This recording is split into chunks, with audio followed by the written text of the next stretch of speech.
tentang saya akan memaparkan tentang bagaimana itu penerapan segitiga restitusi. Nah, sebelumnya kita melanjutkan ke materi ini, marilah kita melakukan ice breaking terlebih dahulu. Bapak Ibu siap untuk melakukan ice breaking? Siap. Ya, semangatnya luar biasa para guru-guru hebat. Nah, di sini kita akan melaksanakan mulai dari berhitung. Jadi bila kelipatan 5 itu berarti oke. Jika kelipatan 10 berarti yes. Kira-kira paham? Paham. Iya.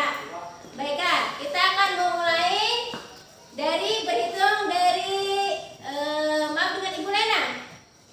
Iya. Kita mulai 1, 2, 3, 4. oke. Bapak Apik. 6, 7, 8, 9, Yes. Pak Tandra. 1, 11, 12, 13. 14, oke, 16. 17, 18, 19. yes. Ternyata Bapak Ibu semuanya konsentrasinya baik semuanya. Jadi fokus semuanya. Nah, di sini saya akan memaparkan tentang bagaimana apa yang saya dapat pada saat saya selama 2 bulan ini mengikuti pendidikan calon guru penggerak. Jadi saya akan sedikit berbagi praktek dengan Bapak Ibu bagaimana gambaran untuk memperdayakan budaya positif. Jadi yang saya paparkan di sini adalah tentang budaya positif. Bentar saya bikin PowerPoint-nya.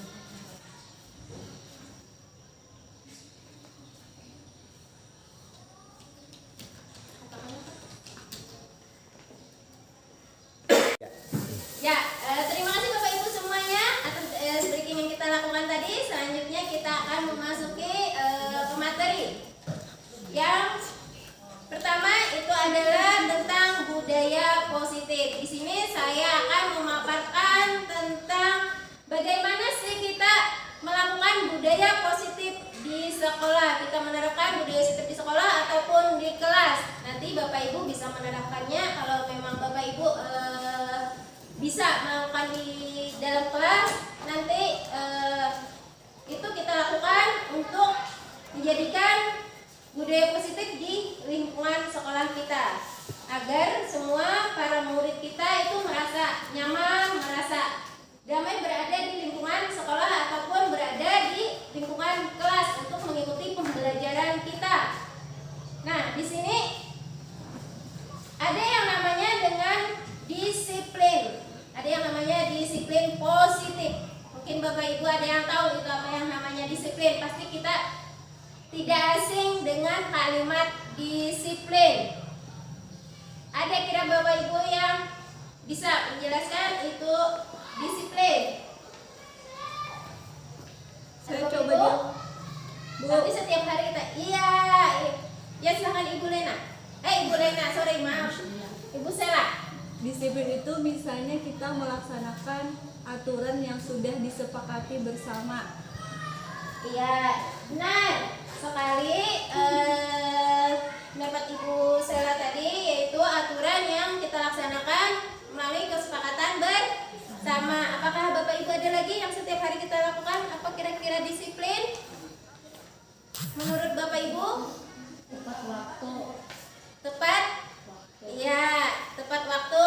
Bu Lena, pendapat tepat waktu. Ada lagi pendapat yang lain? Apa kira-kira? Ada Bapak Ibu? Itu yang namanya kita disiplin, pasti menerapkan disiplin kepada anak-anak setiap hari. Harus disiplin, tadi tepat waktu. Tidak boleh terlambat masuk ke kelas, mengikuti pembelajaran. Masuk tepat waktu. Jadi ada tadi aturan yang telah disepakati. Nah, ini tadi ada kalimat yang aturan yang telah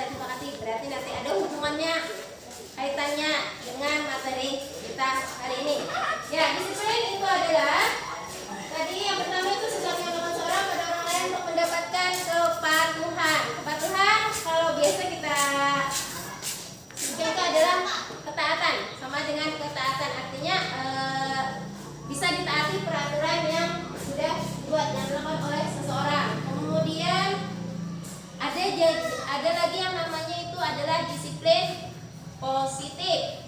Nah, disiplin positif itu adalah merupakan pendekatan mendidik anak untuk melakukan kontrol diri dan pembentukan kepercayaan dirinya, serta pembiasaan hal-hal baik dengan menerapkan nilai-nilai keyakinan, yaitu suatu cara penerapan disiplin tanpa kekerasan atau ancaman ataupun hukuman, ujian, penghargaan, imbalan. Disiplin itu muncul dari dalam diri anak itu sendiri atau yang disebut dengan motivasi internal. Kemudian mengajarkan anak untuk bertanggung jawab. Nah, itu adalah disiplin positif. Nah, jadi disiplin positif itu adalah, jadi tidak hanya kita berpacu kepada aturan saja, tetapi bagaimana kita mendidik anak. Biasanya ya Bapak Ibu, kita mendidik anak-anak itu untuk mendisiplinkan anak. Yang biasa kita lakukan itu, kalau anak tidak mentaati peraturan, itu adalah Diberi sanksi. iya, diberi sanksi. Itu berarti kita melakukan apa? Kesalahan, melanggar aturan. Beri sanksi apa? Dengan sama dengan apa? Beri Hukuman. hukuman. Apakah saya mau tanya Bapak Ibu, apakah yang selama ini kita lakukan kepada anak itu untuk mendisiplinkan anak itu, apakah dengan memberi hukuman atau memberi, biasanya itu adalah konsekuensi? Kira-kira yang paling sering kita lakukan itu apa? Apa? Hukuman. Ya benar, saya juga sering seperti itu Ibu. Jadi sebelumnya kita memang sering untuk mendisiplinkan anak itu adalah dengan hukuman. Jadi bagaimana kita itu memberikan efek jerah, itu yang benar, yang namanya dengan hukuman. Kita jarang melakukan kepada anak itu bagaimana dengan cara mendidiknya dengan tidak seperti menghukum, supaya anak itu mentaati. Nah, di sini saya akan berbagi tentang budaya positif, bagaimana menerapkan nanti kita, kalau bisa kita terapkan di dalam kelas maupun di lingkungan sekolah kita untuk menerapkan budaya positif. Bagaimana mendidik anak-anak kita itu dengan cara, bukan lagi kita dengan cara menghukum, tetapi ada cara-cara tertentu yang bisa kita lakukan. Itu adalah supaya anak bisa mentaati peraturan kita, bukan hanya sesaat, tetapi secara berkesinambungan. Ya, baiklah, saya akan melanjutkan berikutnya.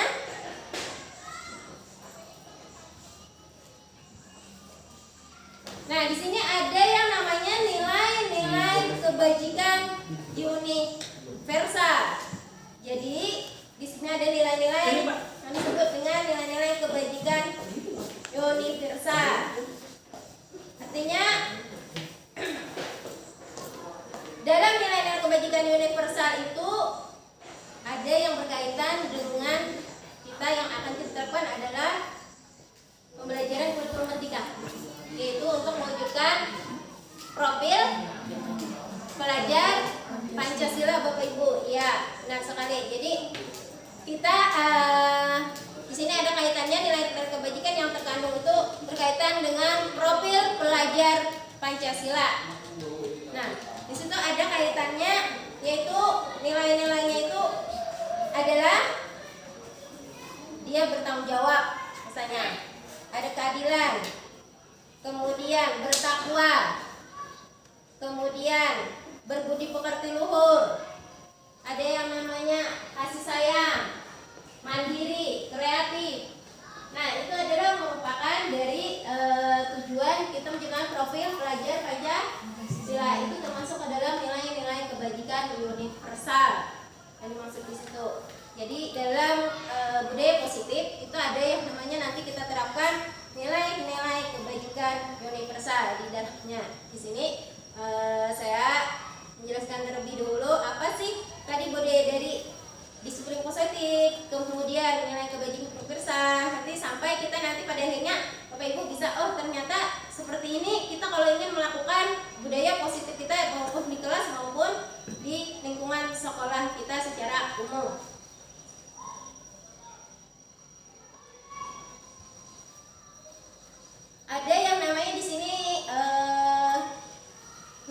kebajikan terlebih dahulu tadi saya lihatkan di sini. Apakah ada Bapak Ibu yang di sini kurang memahami nilai apa kira-kira? Yang kurang paham dari nilai-nilai kebajikan universal yang ada termasuk di sana. Mungkin yang akan Bapak Ibu misalnya terapkan. Oh, misalnya Bapak Ibu ingin menerapkan nilai-nilai ini, tapi Bapak Ibu misalnya nilai-nilai ini seperti apa nanti yang akan dilakukan? Ada Bapak Ibu bertanya? Penerapan Ya, Ibu?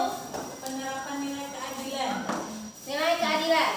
Misalnya kita dalam kira-kira Bapak Ibu pernah melakukan, ada yang pernah melakukan nilai keadilan kira-kira? Pasti kita pernah melakukan semuanya yang namanya nilai-nilai keadilan.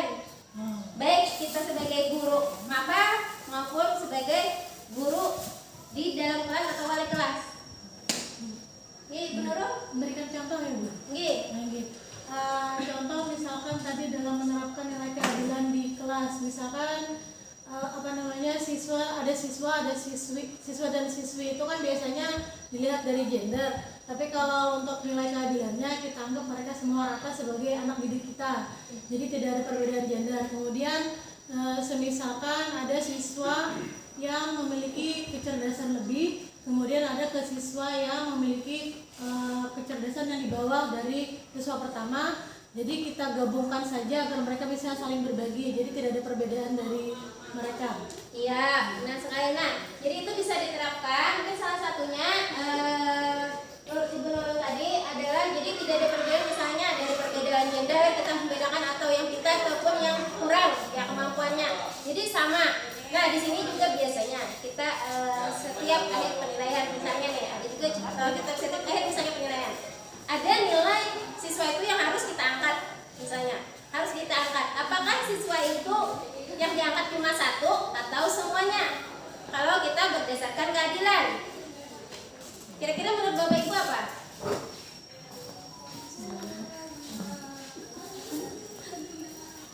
Kalau kita melakukan penilaian, biasanya kan kita ada biasanya nilai itu yang di bawah, misalnya, oh ini ternyata nilainya nih 7 misalnya ya, di bawah kok pas atau KKM atau maksimal kita angkat misalnya tambah 1 semuanya. Misalnya salah satu mau ditambah 1 supaya nilainya ini lebih bagus. Apakah itu cuma 1 orang yang kita tambah nilai atau semuanya? Semuanya. Nah, ya berarti kita kalau ingin menerapkan keadilan, walaupun dia sudah nilainya tinggi ataupun yang rendah, kita harus menerapkan 1 sama semuanya. Karena kalau ini diterapkan 1, ini tidak ditambah, itu maka itu akan mengurangi rasa kita, maka kita tidak akan berbuat adil. Walaupun ini sebenarnya adalah nilai yang 1 orang ini yang lebih kemampuannya lebih, ini nilainya sudah bagus, tetapi bagaimana caranya kita bisa mengangkat nilainya, jadi ada tambahan nilainya juga di dalam situ. Nah, mungkin seperti itu ada contohnya. Mungkin Bapak Ibu yang lain juga sering melakukan yang namanya nilai-nilai kebajikan universal ini, yang termasuk ke dalam nilai-nilai kebajikan universal. Nah, selanjutnya itu adalah kita masuk kepada teori kontrol, yang namanya teori kontrol. Bapak Ibu pernah mendengar sebelumnya yang namanya teori kontrol? Ada yang pernah mendengar? Bapak Tendra, ada yang pernah mendengar teori kontrol sebelumnya, Pak? Pak Lutfi? Ada pernah sebelumnya mendengar yang namanya teori kontrol? Itu sama kayak penerapan KKM loh Bu. Misalnya ada batas tertentu, lalu kita menilai siswa berdasarkan batas-batas tertentu tersebut, bisa. Apakah sama seperti itu, Bu? Kalau untuk teori kontrol ini sebenarnya tidak berhubungan dengan nilai, tetapi teori kontrol tadi berhubungan dengan kita budaya positif dan nilai-nilai kebajikan tadi. Jadi ada yang nilai-nilai kebajikan dan budaya positif yang akan kita terapkan, tapi dengan istilah dia adalah teori kontrol. Misalnya kayak sikap, kita kan melakukan penilaian sikap berdasarkan kurikulum 2013. Ya. Misalnya ada sikap gotong royong, kerjasama, jadi itu sebagai nilai-nilai kebajikannya ya Bu? Iya. Oke. Senang sekali itu Sarah. Jadi itu ada termasuk ke dalam nilai-nilai kebajikan dalam kita akan menerapkan budaya positif tadi. teori kontrol yang namanya kontrol itu setiap kita individu pasti memiliki kontrol masing-masing. Baik itu kita biasanya adalah mengontrol tentang emosi kita, mengontrol bagaimana perilaku kita. Nah di situ akan disebutkan namanya teori kontrol tadi. Ada yang tadi namanya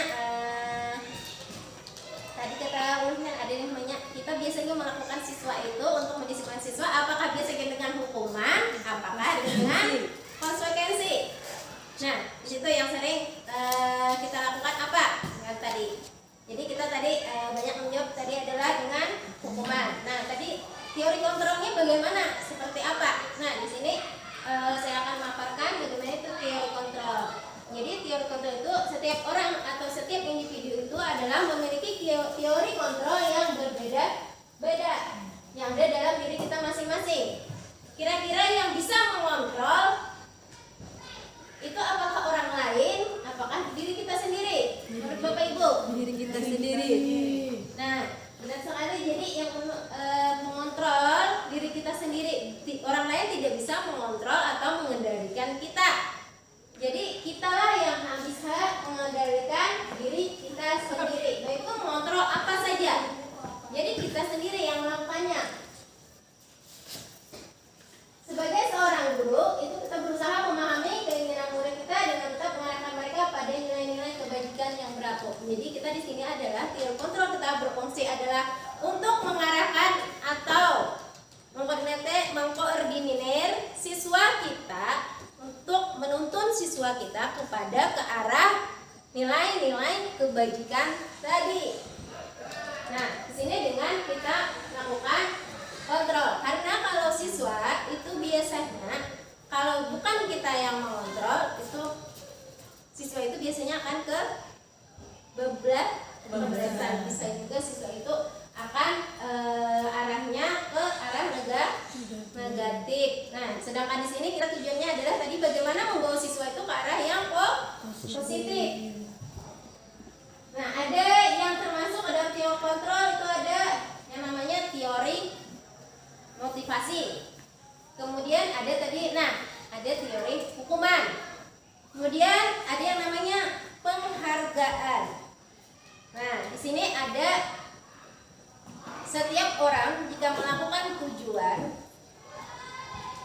itu melakukan sesuatu itu pasti memiliki tujuan dan kita ada motivasi tertentu yang dilakukan. Nah, kalau di sini ada yang menurut Diana Gosen itu adalah menyatakan ada 3 motivasi dalam perilaku manusia. Yang pertama itu adalah motivasi untuk menghindari ketidaknyamanan atau hukuman. Nah, tadi misalnya siswa kita tadi untuk menghindari hukuman atau ketidaknyamanan. Siswa kita itu misalnya tadi terlambat. Nah, ada yang terlambat. Lalu siswa tersebut menghindari bagaimana agar tidak terkena hukuman. Biasanya kita lihat siswa kita agar tidak terkena hukuman apa Bapak Ibu?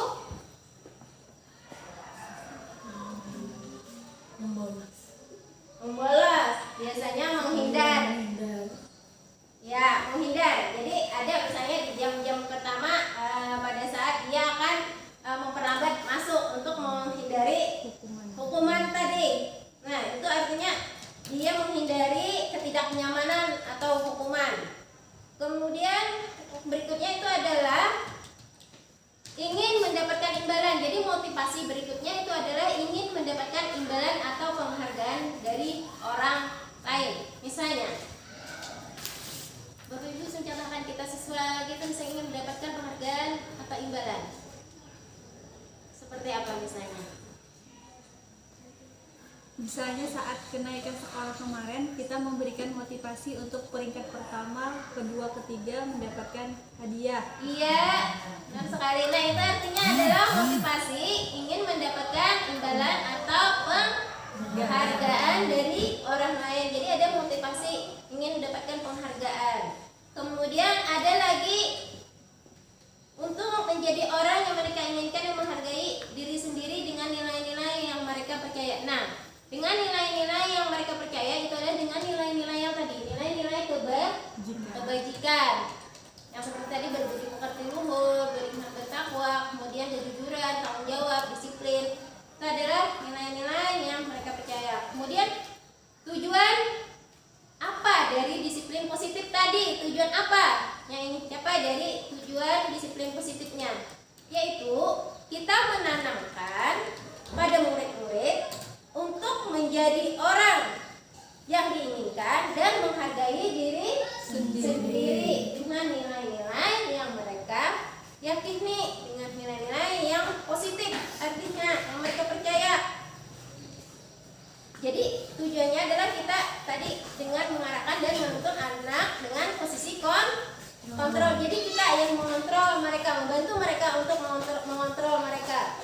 Walaupun mereka juga dari dalam diri sendiri yang harus mengontrol dirinya, tapi kita bisa membantu mereka untuk mengarahkan dan menuntun mereka.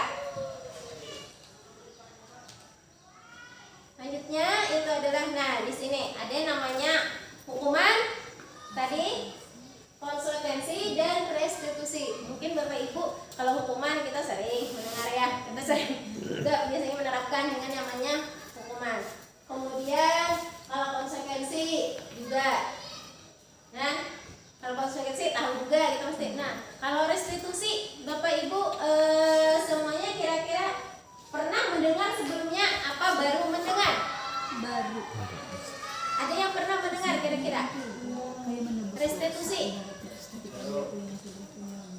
Sandra baru mendengar. Bapak lebih baru juga. Ada yang pernah mendengar? Sama-sama Sama-sama pernah mendengar. kayak sejenis kayak penebus dosa. Ya berarti si anak punya kesalahan, Ya. banyak listnya. Lalu dia melakukan hal-hal baik untuk menghapus kesalahan yang lama. Iya. Sama-sama ada. Jangan Bener ya? Bener ya? Aduh, Masuk kenapa ya? kurang tahu istilahnya tapi kayaknya begitu ya. Nah, jadi ada istilah yang namanya di sini restitusi. Di sini tujuan kita adalah nanti bagaimana kita dapat melakukan restitusi di dalam permasalahan untuk menghadapi anak. Tadi itu caranya. Nah, yang pertama itu adalah hukuman. Lebih dahulu.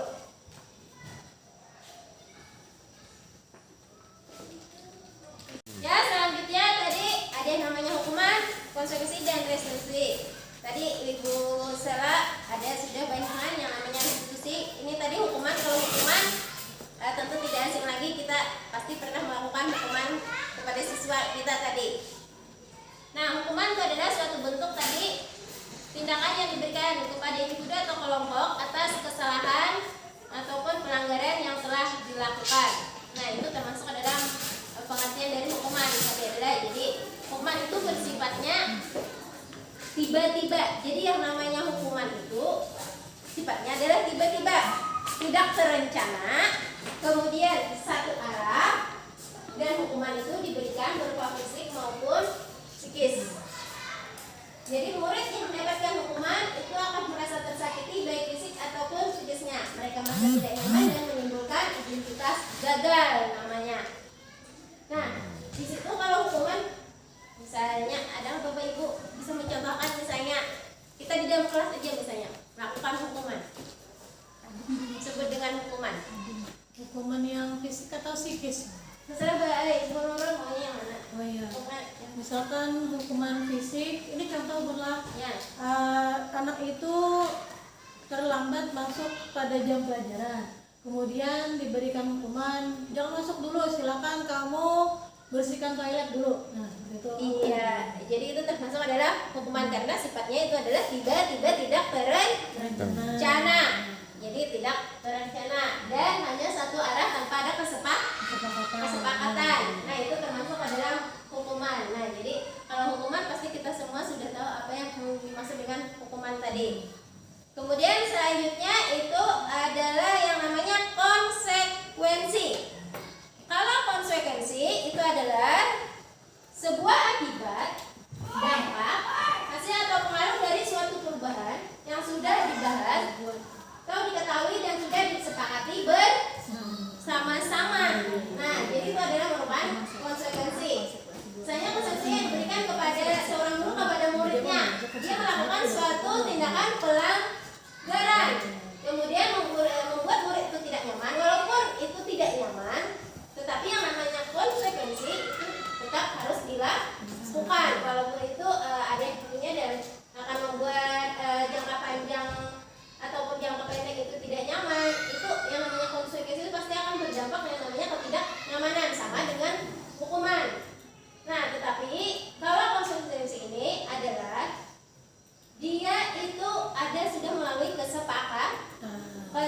kesepakatan. Nah, konsekuensi itu merupakan monitoring dan supervisi terus-menerus dari kita guru. Karena konsekuensi itu biasanya diberikan berdasarkan suatu data yang umumnya dapat diukur. Konsekuensi, misalnya konsekuensi kita melakukan misalnya peraturan ya Bapak Ibu, misalnya peraturan misalnya kita datang ke sekolah masukkan tuh 7.30, tanya kepada saya 7.30. Apabila dia lewat dari 7.30 berarti terlambat.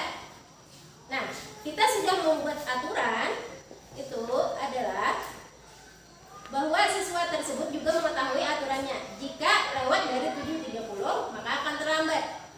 Kemudian apa yang akibat yang akan diterima jika melakukan pelanggaran terlambat? Mungkin ada di sini kita membuat misalnya tadi yang namanya kita suruh misalnya menyapu, atau misalnya kita suruh dia terlebih dahulu sholat duha misalnya, atau membaca Al-Quran, atau misalnya kita suruh dia bersihkan musola misalnya. Tetapi itu tertuang terlebih dahulu kepada aturan yang ada yang sudah diketahui oleh siswa. Misalnya pada saat kita melaksanakan MPLS misalnya, kita membagi aturan yang harus siswa taati, ya sudah diketahui oleh siswa. Nah, artinya siswa sudah mengetahui. Kalau misalnya saya terlambat, maka konsekuensinya seperti apa? Artinya dia setuju, sepakat. Nah, walaupun itu menimbulkan artinya ketidaknyamanan, artinya lambat kita suruh, walaupun ibaratnya kita anak tersebut melakukannya dengan agak kesal, karena itu merasa tidak nyaman tadi. Walaupun tidak nyamannya kan kalau sudah dilakukan kan sudah tugasnya kerjakan sudah, berarti dia bisa masuk kelas misalnya. Artinya sudah jangka pendeknya tidak nyamannya hanya sebentar. Kalau sudah melakukan tugasnya sudah masuk kelas sudah hilang. Nah, sudah tidak lagi. Walaupun itu menimbulkan tadi ketidaknyamanan, tetapi yang namanya konsekuensi itu adalah dia berdasarkan kesepakatan. Artinya sudah diketahui dari kedua belah pihak, maupun dari sekolah yang kita menerapkannya maupun oleh pihak anak. Misalnya juga Bapak Ibu juga menerapkan di kelas, kita menerapkan dari ruang kelas. Misalnya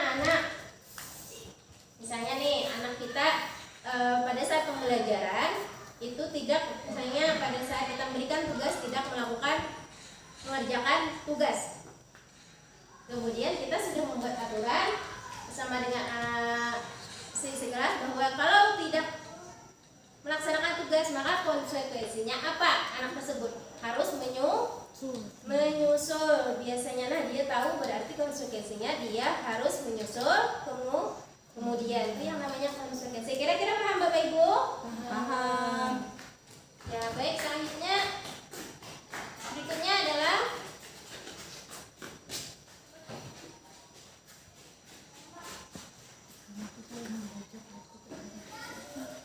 restitusi. Tadi ya, restitusi. Nah, tadi mungkin ada yang masih asing, ya padahal tadi ada rasa asing mendengarnya. Saya tadi sudah tahu agak sama-sama. Restitusi itu adalah sebuah pendekatan atau cara untuk menciptakan dan menanamkan disiplin positif pada murid. Jadi restitusi itu adalah proses menciptakan kondisi bagi murid untuk memperbaiki kesalahan mereka. Nah, tadi untuk memperbaiki kesalahan tadi, jadi istilahnya bukan menghapus dosa, memperbaiki kesalahan mereka. Kemudian mereka bisa kembali pada kelompok mereka dengan karakter mereka yang lebih kuat, artinya lebih baik sebelumnya. Restitusi itu adalah proses kolaboratif yang mengajarkan murid untuk mencari solusi permasalahan yang dilakukan, kemudian membantu murid berpikir bagaimana harus atau solusi yang mereka inginkan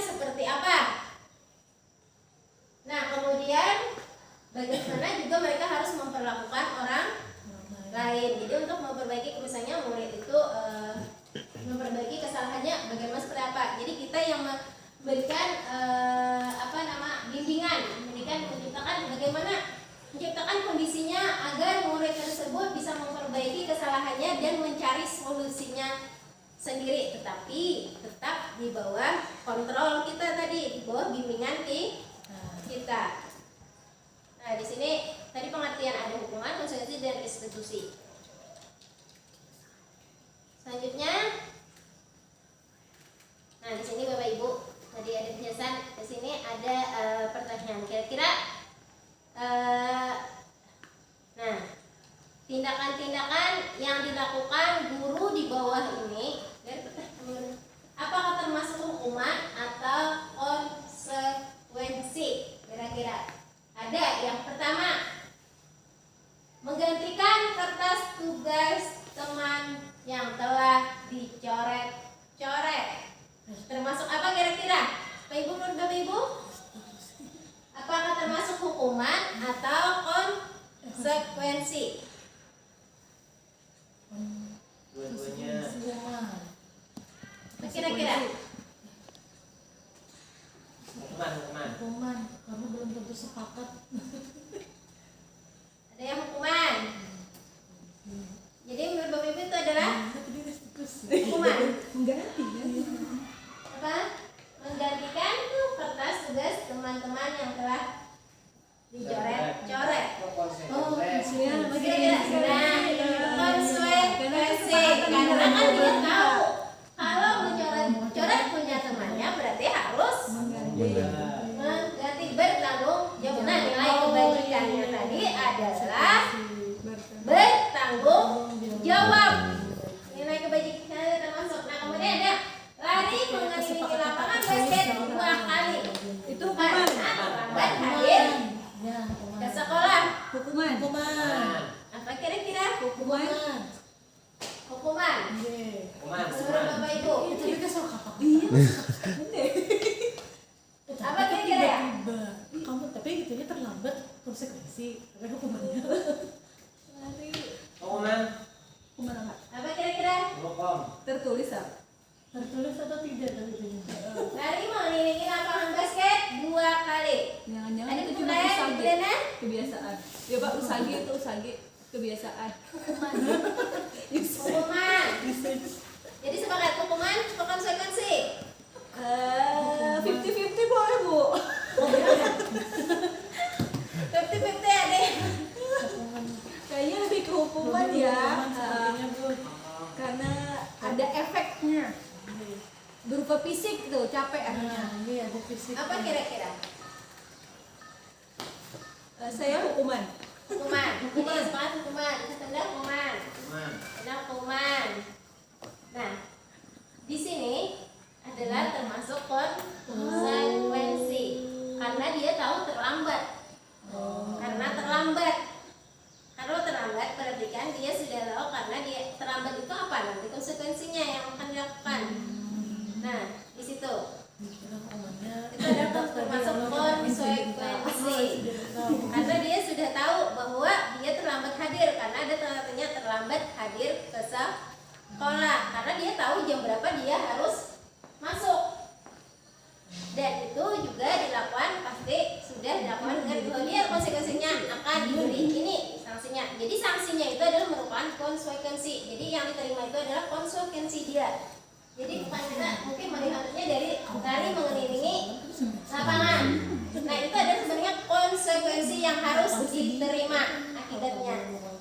Nah, karena dia tahu bahwa kita 7.30 saya sudah masuk, tetapi dia lewat dari itu. Nah, seperti itu. Jadi bukan tiba-tiba sebenarnya itu. Nah, beda misalnya, contohkan misalnya nih. Nah, di sini ada lagi. Berdiri di depan kelas sambil mengangkat kaki satu karena tidak bisa menjawab pertanyaan. Hukuman atau konsekuensi? Nah, ini ternyata tergambar jelas. Karena ini sebabnya adalah tiba-tiba dan satu arah, jadi tidak terencana. Jadi kita menyuruh anak itu secara spontan. Itu adalah Saatnya jam 6 dimulai. It's time to begin the shift lesson.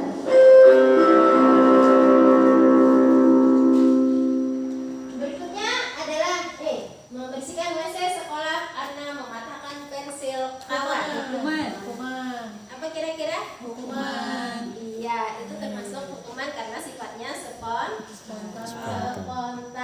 Nah, Bapak Ibu sudah paham semuanya? Paham. Ya, nah nanti kalau nyobain mungkin kita melakukannya di kelas, ini termasuk kita hukuman atau konsekuensi. Jadi kita sudah tahu semuanya. Jadi tujuannya di sini adalah, nah di sini ada yang namanya dihukum oleh penghargaan. Untuk mempertahankan posisi Nah, gitu. di sini ada menurut Alkitab, hukuman itu adalah dia mengemukakan baik penghargaan maupun hukuman adalah cara-cara mengontrol perilaku seseorang yang menghancurkan potensi untuk pembelajaran yang sesungguhnya. Kemudian penghargaan itu berpengaruh jangka pendek dan jangka panjang. Penghargaan itu tidak efektif, merusak hubungan, bisa mengurangi kecepatan, menurunkan kualitas dan mematikan kreativitas. Kira-kira paham lah Bapak Ibu ya di sini? Kurang Bu.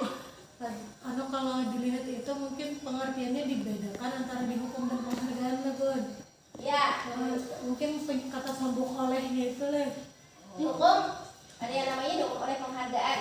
Oh ada.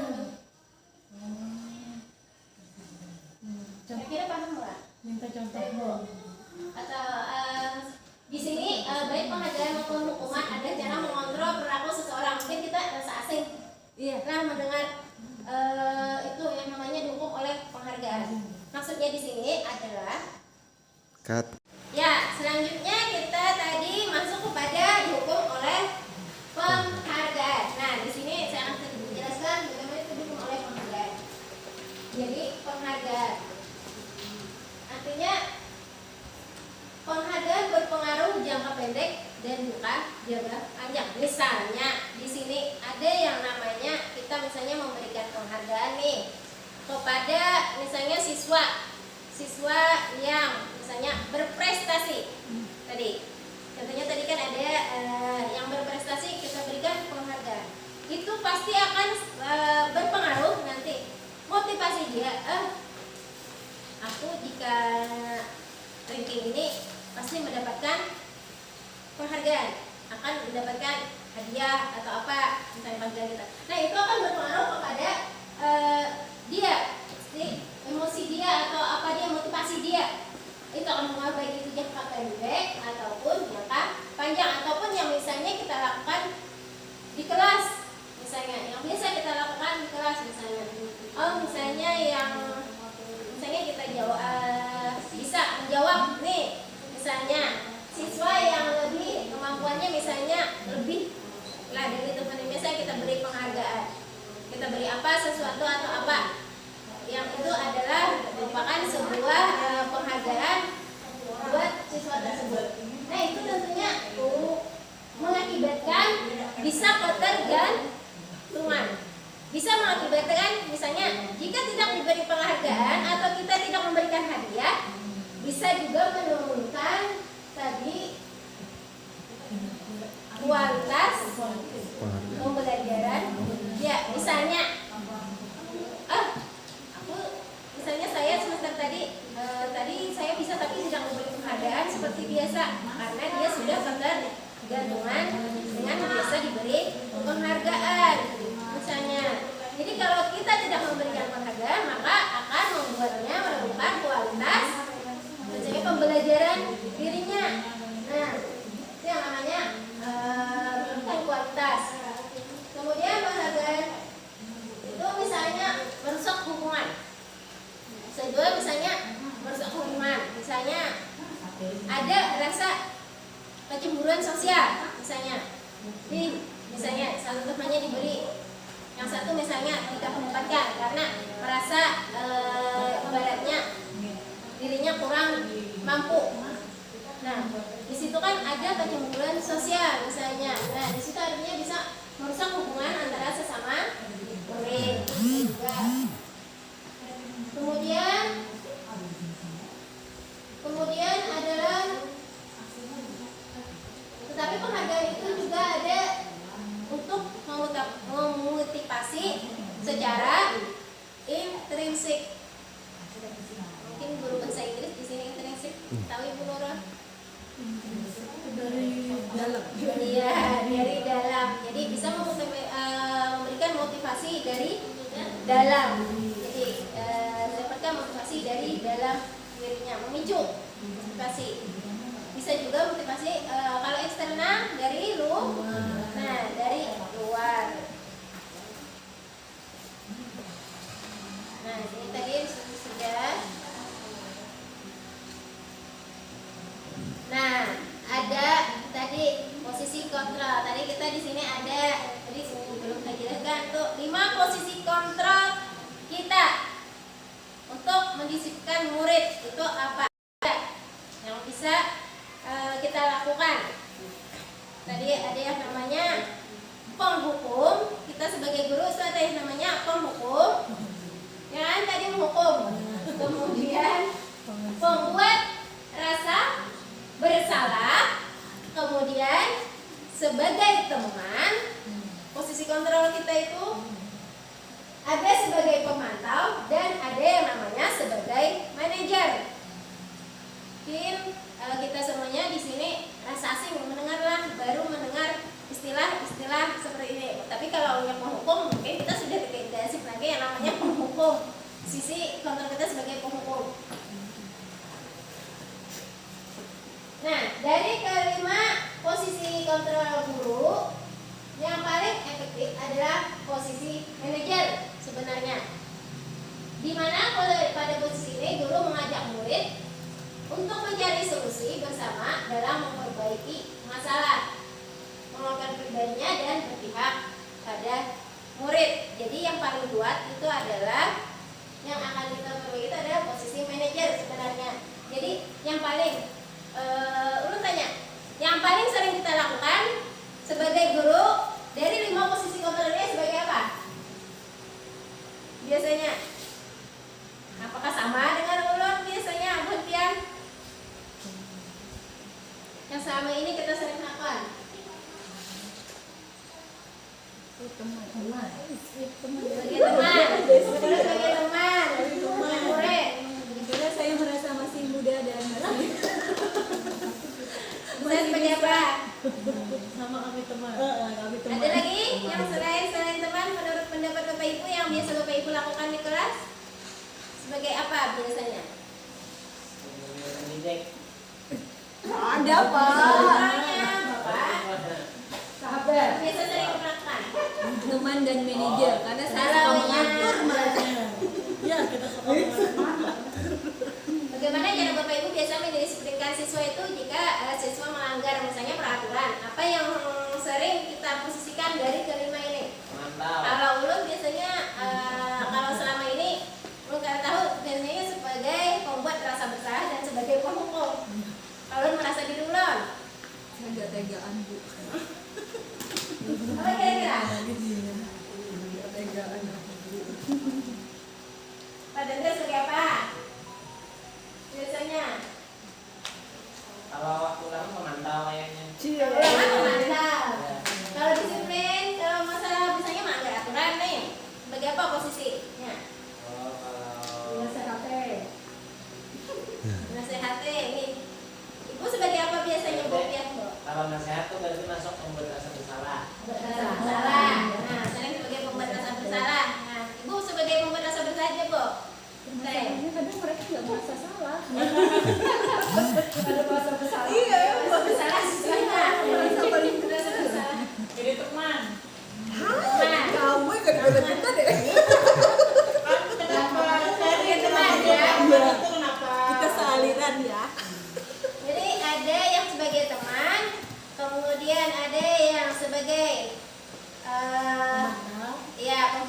Nah, misalnya.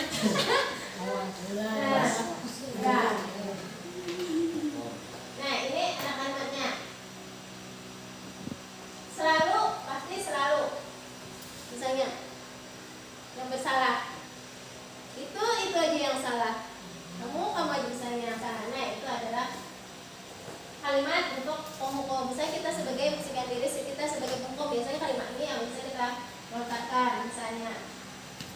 Nah, guru seperti ini senantiasa hanya ada satu cara agar pembelajaran bisa besar, yaitu cara kita sendiri.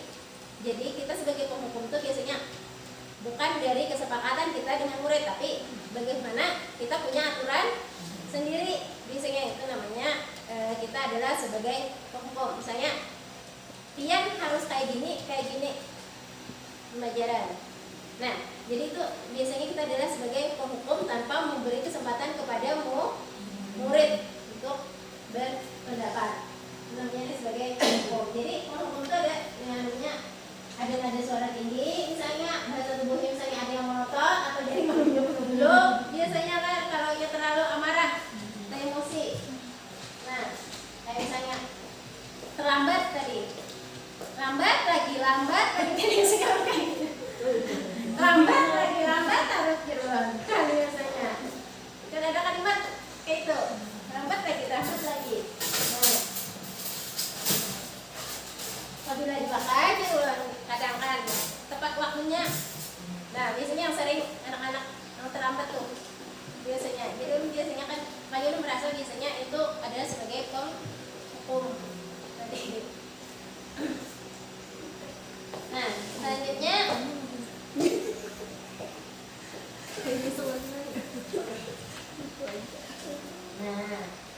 Cut, Bu. Nah, selanjutnya tadi sudah kepada penghukum, ini ada yang namanya sebagai teman. Nah, sebagai teman, tadi Bapak Ibu banyak menyampaikan sebagai teman posisinya. Nah, jika dalam kelas itu Bapak Ibu misalnya untuk mengingat anak itu biasanya ada kalimat-kalimat yang seperti misalnya anak itu tidak mengerjakan tugas. Jadi, misalnya ayolah kita kerjakan tugas.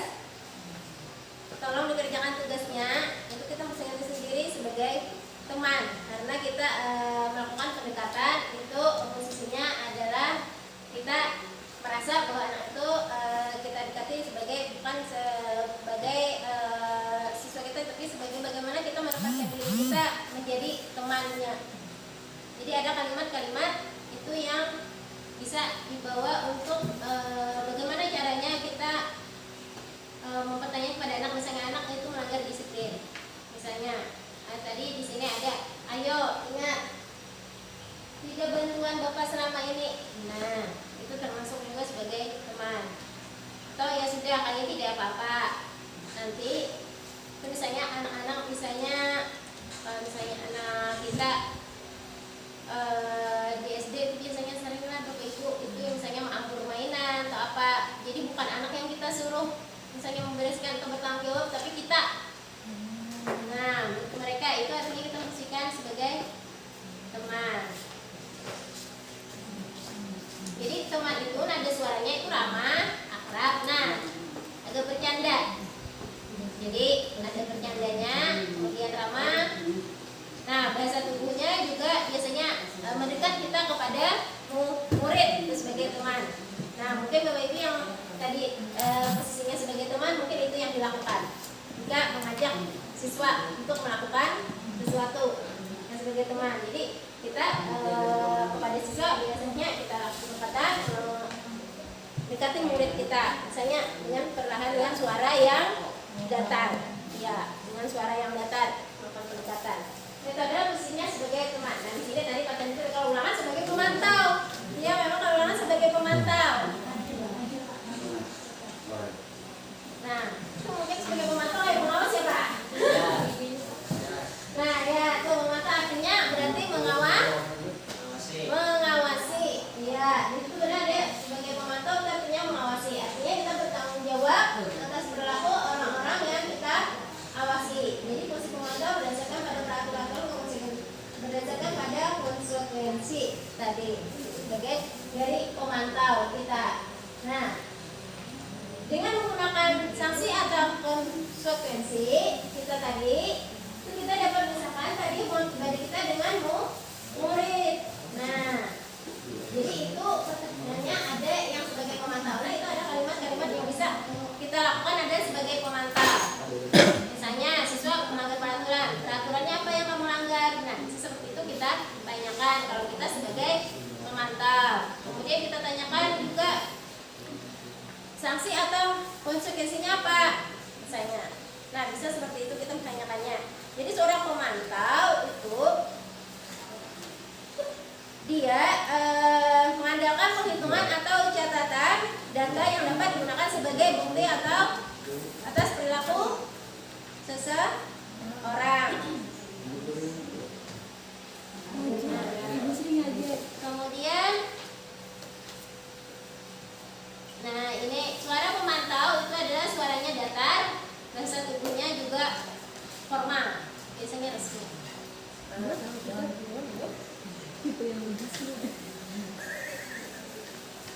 Nah, di sini ada tempatnya.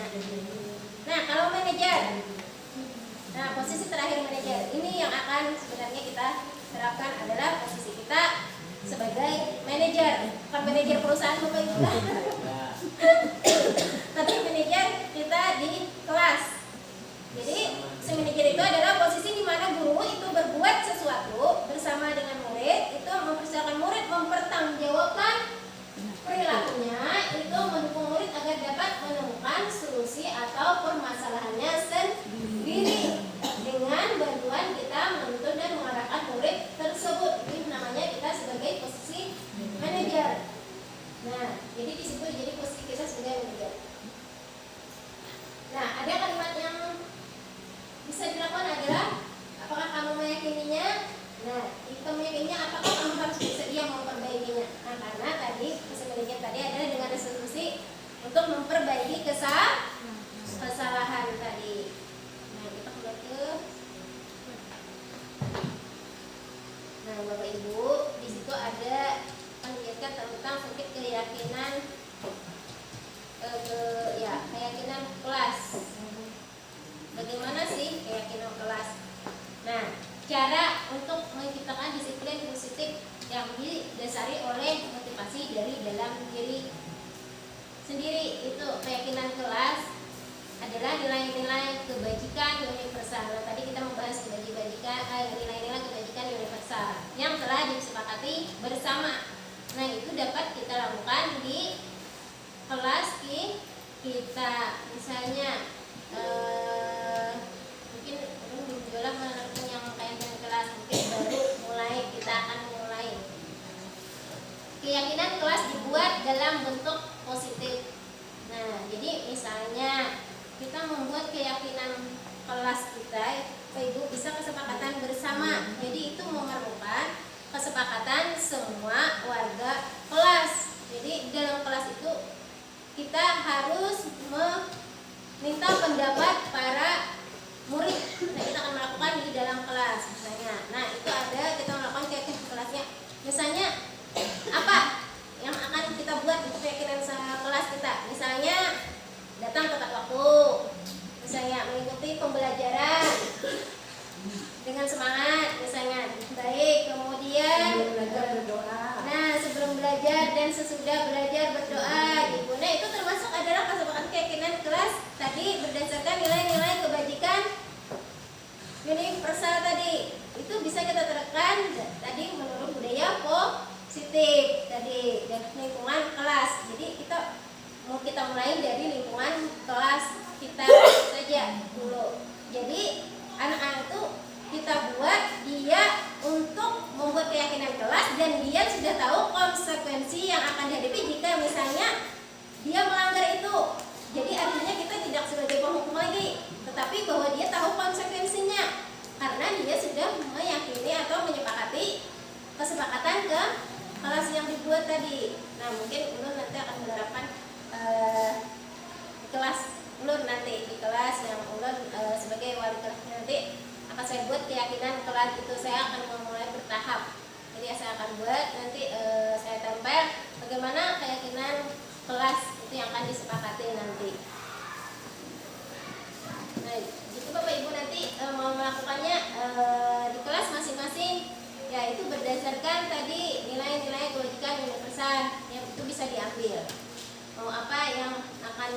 apa diterapkan di dalam kelas.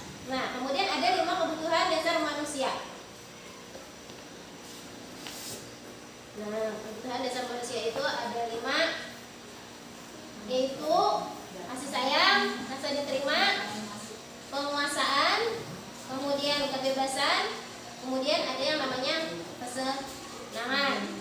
Ini adalah 5 kebutuhan dasar manusia yang ada pada diri setiap individu. Pasti semuanya Bapak Ibu mempunyai yang rasanya keperluan itu mesti ingin diterima. Kemudian pengembangan atas kemampuan itu artinya apa namanya? Misalnya kita memiliki misalnya kompetensi apa. Nah, misalnya itu kayak kita misalnya menguasai misalnya di bidang IT. Misalnya di bidang IT, oh kita misalnya ini kemampuan kita itu diakui. Misalnya artinya kita misalnya diberdayakan. Nah, itu artinya kebutuhan tentang kemampuan atau kemampuan. Nah, di sini peran seorang guru itu sangat penting dalam mengenali dan memahami kebutuhan dasar murid yang harus dipenuhi. Nah, ada namanya kebutuhan penguasaan. Tadi kebutuhannya penguasaan tidak dipenuhi di sekolah. Nah, murid itu bisa lari misalnya untuk mencari perhatian. Biasanya bagaimana diakui, misalnya dengan mengganggu temannya kah, atau berkelahi. Nah, bisa juga itu dilakukannya, itu adalah misalnya untuk penguasaan. Mungkin segitu.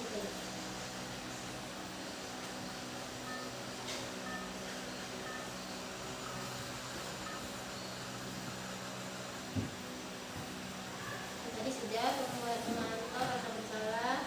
Nah, ada yang namanya ini terakhir. Inilah tujuan kita adalah segitiga restitusi. Segerain tadi pembuatan keyakinan kelas untuk menerapkan budaya positif tadi. Nah, dalam segitiga restitusi itu ada proses yang harus kita lewati. Yang pertama itu dalam penyelesaian masalah itu adalah namanya menstabilkan identitas. Nah, jadi ada yang namanya menstabilkan identitas. Mungkin dari kita semuanya pernah melakukan yang namanya segitiga restitusi, tapi kita tidak sadar bahwa itu namanya adalah segitiga restitusi. Karena kita tidak tahu apa itu sebenarnya yang kita lakukan. Nah, termasuk ulun kita tahu hanya ini mendengar dan mempelajari apa itu segitiga restitusi. Nah, jadi ada tahapannya. Yang pertama, menstabilkan identitas. Tadi ada mengubah identitas anak dari orang yang gagal karena melakukan kesalahan menjadi orang yang sukses. Nah, hal terbaik apa yang sebenarnya bisa dilakukan oleh murid untuk memperbaiki kesalahannya? Nah, jadi dari anak itu jika melakukan kesalahan, pasti dia berada dalam posisi, artinya berada posisi identitas dirinya merasa gagal. Nah, lalu bagaimana kita caranya agar anak itu merasa berhasil menjadi orang sukses untuk memperbaiki kesalahannya? Jadi bukan malah kita semakin memojokkan anak untuk berbuat kesalahan. Nah, jadi kata-katanya itu bisa misalnya tapi kalau kita praktik di lapangan mungkin kalau terbalik-balik itu yang namanya dari menstabilkan identitas, dari di sini ada ya identitas itu. Nah, ada variasi tindakan yang salah dan menanyakan keyakinan. Tapi kita biasanya itu kalau di lapangan tidak bisa kita secara berurutan. Masa kita berurutan, alhamdulillah misalnya kita menyelesaikan kenyataan kita anak stabilkan identitas dulu, nah yang tidak bisa karena itu kan spontan biasanya kita melakukan. Jadi kalau terbalik-balik itu tidak jadi masalah. Nah, jadi ada pertanyaan misalnya berbuat salah itu manusiawi, itu pun ibu pun pernah berbuat salah. Nah, itu biasanya adalah pertanyaan untuk menstabilkan identitas. Kemudian validasi tindakan yang salah adalah itu tahapan yang bertujuan untuk mendorong murid agar lebih terbuka dalam mengungkapkan atau menceritakan masalah mereka agar guru lebih memahami alasan murid melakukan suatu tindakan. Nah, pastikan kita biasanya kalau memanggil murid misalnya ada masalah, pasti kita tanya kenapa alasan dia, kenapa alasannya jadi melakukan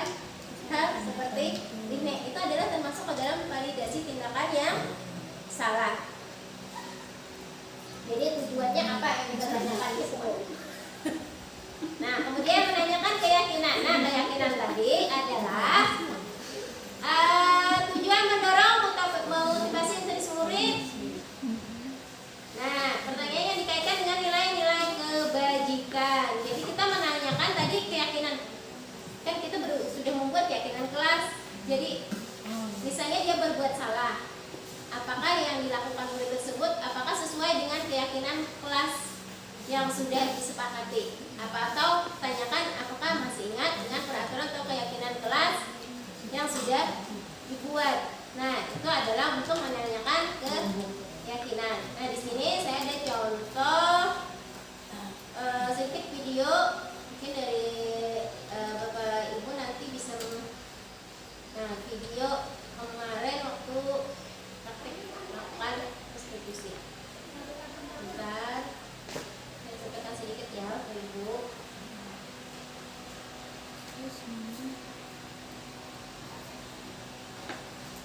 Nah, di sini saya memberikan video tentang resensi bahwa anak tersebut tidak mengikuti kegiatan eskul. Nah, ini. Nah.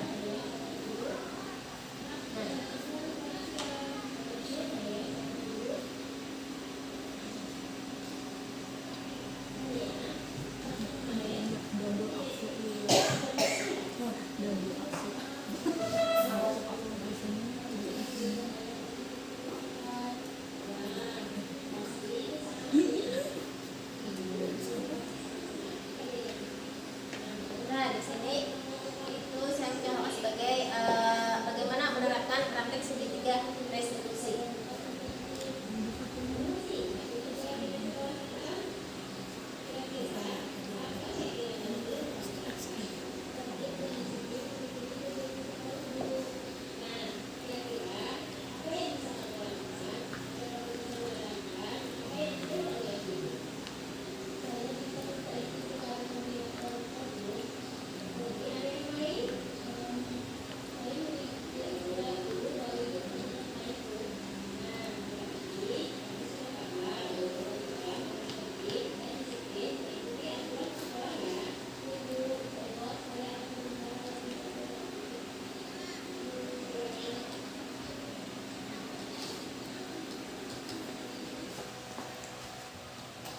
Nah, Bapak Ibu, itu adalah tadi contoh bagaimana cara menerapkan segitiga restitusi.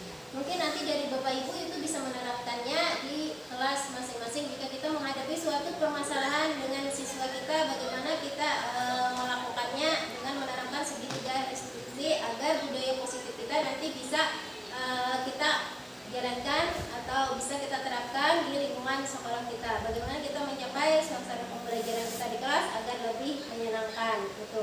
Agar siswa itu tidak terlihat bosan ataupun terlihat bete di dalam kelas. Di sini saya juga akan belajar memulai bagaimana cara kita memberikan pembelajaran itu yang menyenangkan dan sifatnya itu adalah membuat lingkungan di dalam kelas maupun di sekolah kita itu menjadi nyaman dan menjadi tempat anak-anak mendidik ilmu itu adalah sebagai wadah bagaimana dia nanti terjun ke masyarakat itu menjadi manusia yang berguna, baik itu di dalam masyarakat maupun untuk dirinya sendiri. Nah, mungkin dari itu saja presentasi dari saya, Bapak Ibu, pemaparan dari saya. Mungkin nanti kalau hanya ada pemahaman yang kurang jelas nanti bisa kita diskusikan bersama-sama lagi. Kalau ada salah kata di sini saya mohon maaf. Saya ucapkan banyak-banyak terima kasih dari Bapak Ibu semuanya yang telah meluangkan waktunya bersedia mendengarkan saya untuk berbagi praktik baik. Akhirnya saya akhiri. Wassalamualaikum warahmatullahi wabarakatuh. Waalaikumsalam warahmatullahi wabarakatuh.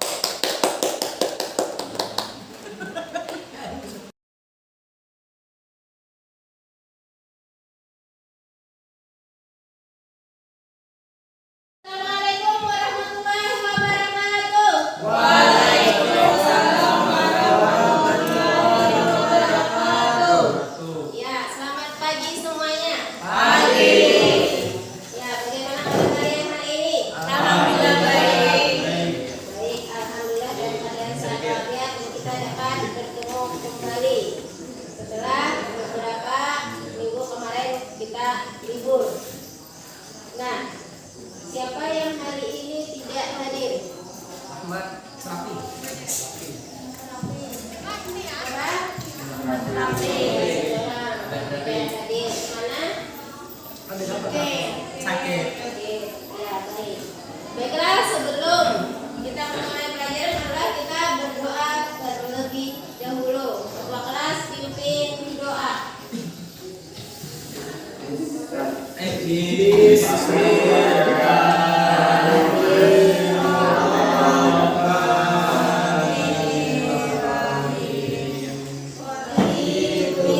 Ya, terima kasih semuanya. Semoga apa yang akan kita pelajari hari ini mendapatkan berkah, mendapatkan manfaat untuk kita semua.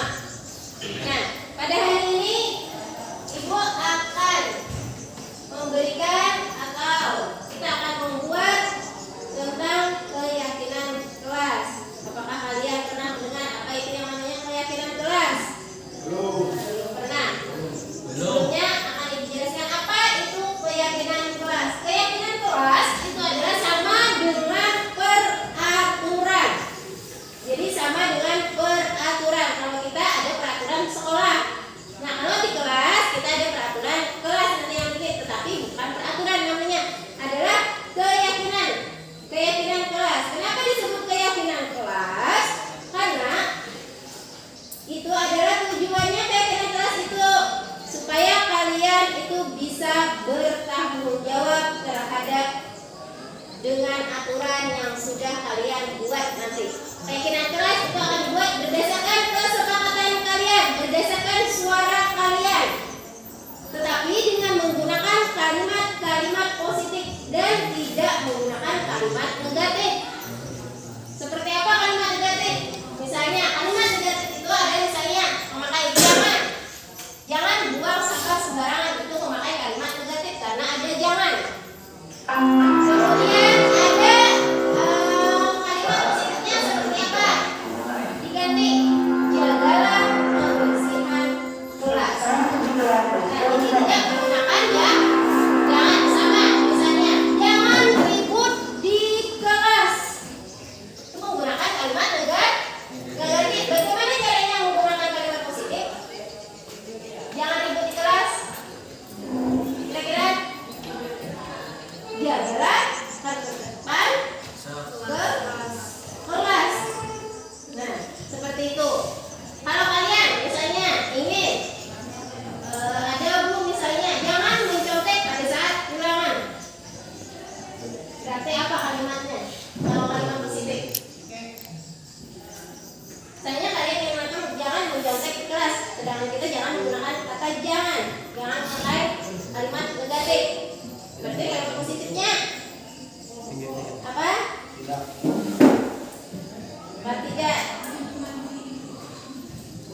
Itu apa kalimat positifnya?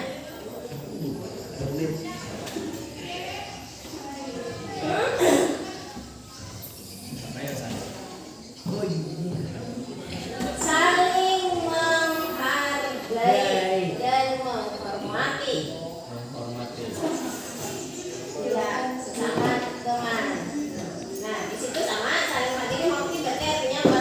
Kira-kira paham?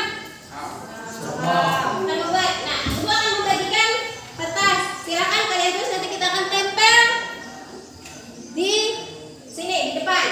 Karton yang sudah disediakan. Jadi akan kita tempel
ada di situ tanggung jawab. Jadi ada tanggung jawab ada tentang kebersihan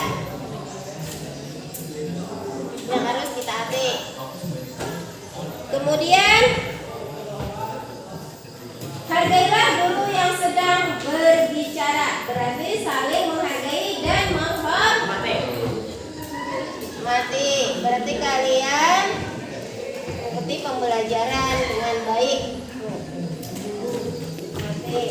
Di sini ada saling menolong satu sama lain.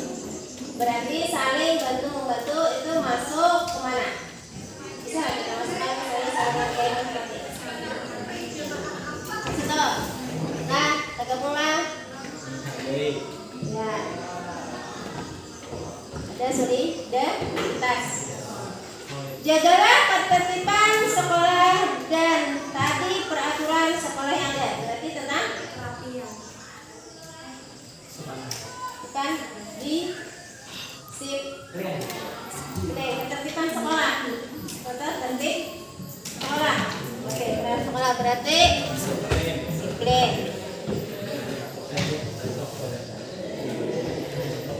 Jagalah kebersihan di lingkungan sekolah, berarti sama kebersihan. Sini. Dan sampai kesimpulannya. Jagalah kebersihan sekolah sama. Tadi. Jagalah kebersihan di lingkungan sekolah. Nah, buanglah sampah pada tempatnya, sama tentang kebersihan. Ya sudah. Jagalah kelas agar tetap bersih. Kebersihan. Mewujudkan kelas agar bersih. Kebersihan. Kelas yang bersih dan tertib. Kebersihan.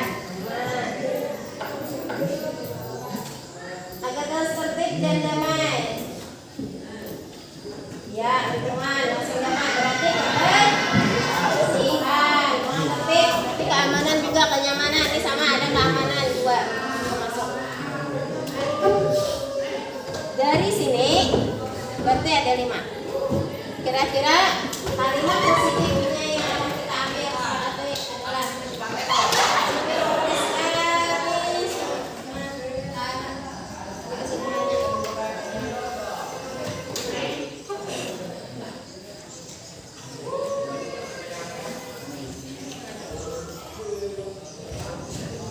kerapian. Berarti kalimatnya yang mengenai kerapian. Menurut kalian sih apa?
Orang-orang pala, Pak. Ya, benar. San. Jangan nih. Siapa yang di sini?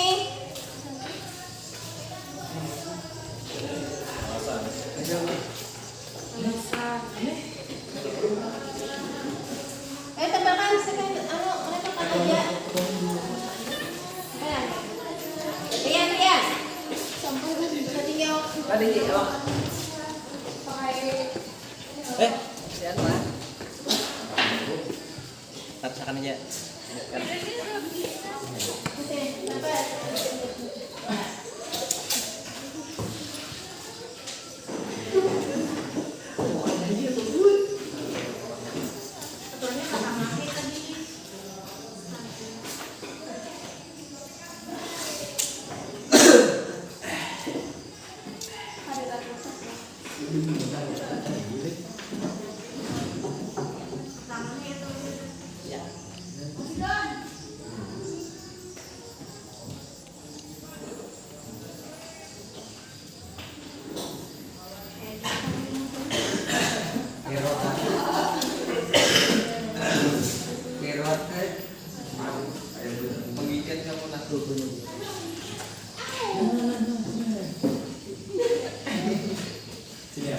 Bayar teorian.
sini dari beberapa ada yang sama, sudah kita ambil kesimpulan. Ini adalah hasilnya. Jadi itu adalah kesepakatan kalian, berasal dari suara kalian, bukan itu yang membuat, tapi itu adalah berdasarkan keyakinan kelas kalian yang bikin sendiri kesepakatan kelas kita. Nah, jadi nanti kalian itu yang melaksanakan, karena kalian yang membuat, kalian juga yang melaksanakan. Bagaimana kalian melaksanakan, misalnya disiplin, menjaga kebersihan. Kalau kelas kotor berarti kalian tidak sesuai dengan keyakinan kelas.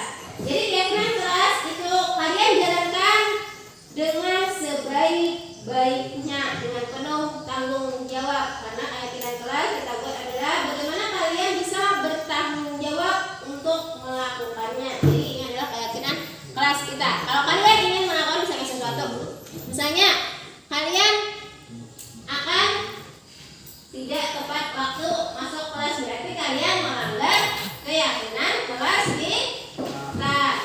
Karena sudah kita membuat keyakinan kelas, maka ada konsekuensi apa yang harus nanti kita ambil, juga berdasarkan kesepakatan. Nanti supaya kalian tahu, oh kalau saya melanggar keyakinan kelas berarti konsekuensi yang harus saya terima. Seperti misalnya kalian tidak mengerjakan tugas tepat waktu, maka konsekuensinya apa biasanya?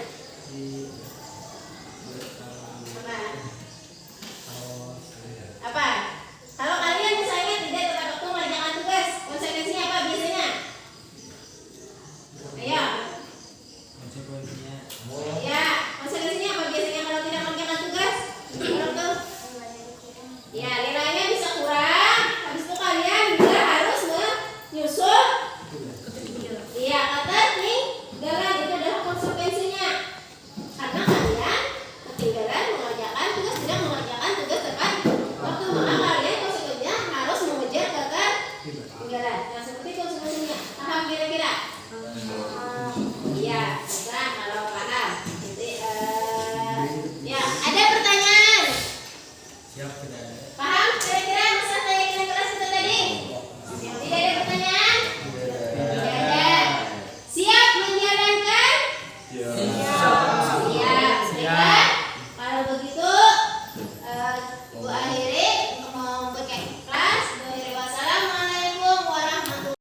warahmatullahi wabarakatuh. Perkenalkan, nama saya Sila Damayati dari kelas 12 IPS 2. Assalamualaikum warahmatullahi wabarakatuh. Perkenalkan, nama saya Muhammad Ihsanul Kamal dari 12 IPS 2. Assalamualaikum warahmatullahi wabarakatuh. Perkenalkan, nama saya Raudatul Madinah dari kelas 12 IPS 2. Assalamualaikum warahmatullahi wabarakatuh. Nama saya Muhammad Rian dari kelas 12 IPS 2. Assalamualaikum warahmatullahi wabarakatuh. Nama saya Risma Nurbiah Rahmah dari kelas 12 IPS 2. Bagaimana perasaan kalian saat membuat keyakinan kelas? Sangat senang. Sangat senang. Sangat-sangat senang. Sangat senang. Senang.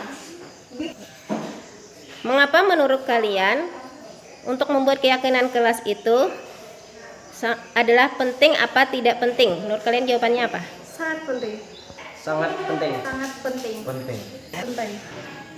Untuk menunjukkan rasa tanggung jawab kepada peserta didik. Untuk menjaga kenyamanan di kelas. Agar kelas tetap terlihat lebih disiplin. Untuk menumbuhkan rasa kebersihan di kelas. Agar saling menghargai dan menjaga sesama.